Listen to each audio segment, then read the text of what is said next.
हाय नमस्कार. आजची आपली रेसिपी आहे फराळाची आहे, नवीन रेसिपी आहे. चला तर बनवायला सुरुवात करूया. पण त्या अगोदर चॅनलवर नवीन असाल तर व्हिडिओला लाईक करा, शेअर करा, सबस्क्राईब करा. आता इथे मी 1 वाटी साबुदाणा घेतलेला आहे.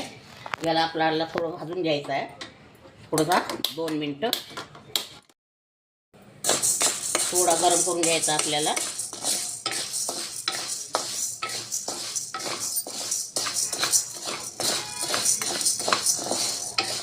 जास्त नाही भाजायचा, थोडा गरम येईपर्यंत, जेणेकरून तो मिक्सरच्या भांड्यामध्ये बारीक झाला पाहिजे असा भाजून घ्यायचा आपल्याला. आता हा आपला साबुदाणा भाजून झालेला आहे बघा. कलर नाही बदलू द्यायचा आपल्याला. आता हा मिक्सरच्या भांड्यामध्ये मी बारीक करून घेणार आहे. हा आता आपण साबुदाणा बारीक करून घेतलेला आहे आणि चाळणीने गाळून घेतलेला आहे. इथे मी 2 आलू घेतलेले आहे किसून. हे आलू यामध्येच टाकून घ्यायचे आपल्याला आणि स्वादानुसार मीठ टाकायचं आहे यामध्ये.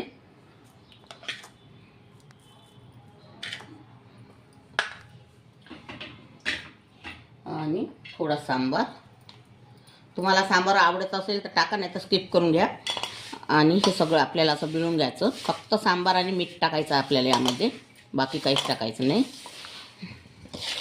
आणि मिळून घ्यायचं आणि लागल्यास पाणी टाकायचं. थोडं पाणी टाकणार आहे मी. हे मिरची बारीक केलं त्याचंच पाणी आहे.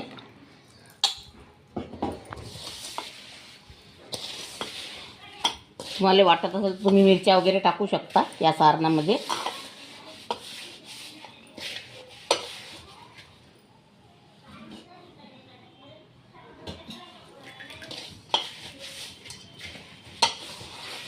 कणकीच्या गोळ्यासारखा छान आहे. आता गोळा करून घ्यायचा आपल्याला.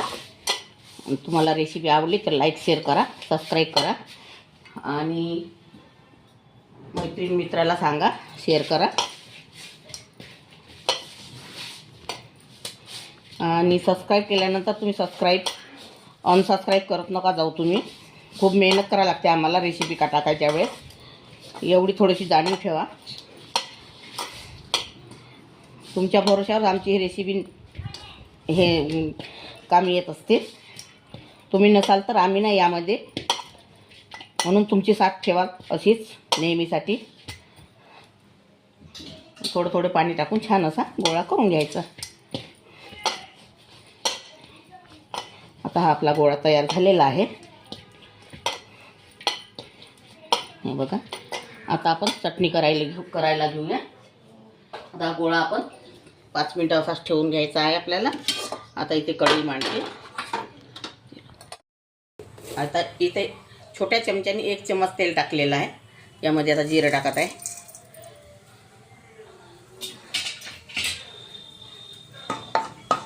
जिऱ्याला छान तडतडू द्यायचं आपल्याला.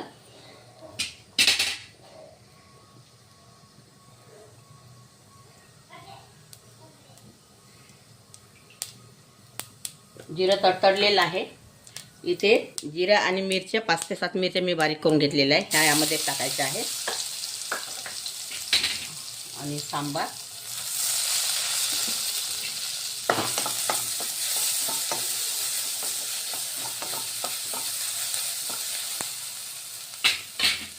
इथे मी 2 आलू घेतलेले आहे उकडून, साल काढून घेतलेले वरचे.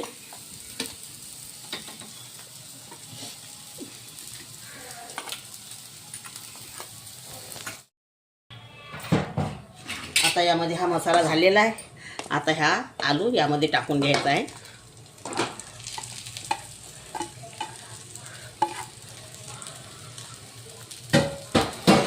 आणि हा शेंगदाण्याचा कूट भाजून बारीक केलेले शेंगदाणे त्याला छान आता चटणी ही अरप करून घ्यायची आहे. आणि स्वादानुसार मीठ टाकायचं आहे.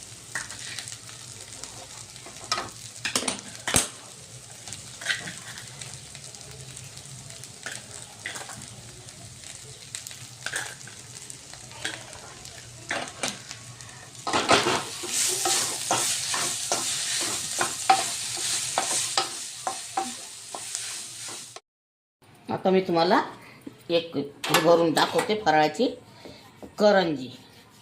ही फराळाची करंजी आहे. तुम्हाला मी पहिले काही सांगितलं नाही.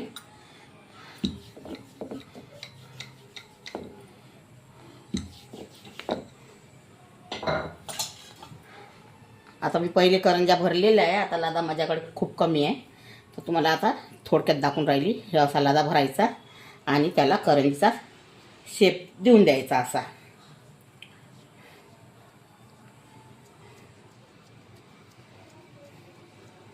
हे असा शेप देऊन द्यायचा. हे बघा, आता इथे मी एवढ्या करंज्या भरून ठेवलेल्या आहे. हे बघा, आता इथे तेल गरम झालेलं आहे आणि मी काट्याच्या चमच्याने अशी याला डिझाईन करून घेतलेली आहे. आता करंज्या आपल्याला तळून घ्यायच्या आहे.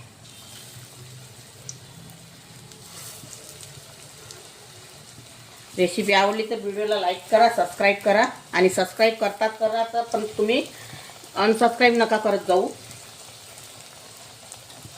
तर याला छान तळून घ्यायचे आपल्याला, क्रिस्पी येईपर्यंत. खायला इतक्या सुंदर लागते आणि तुमची भूक पण जाते.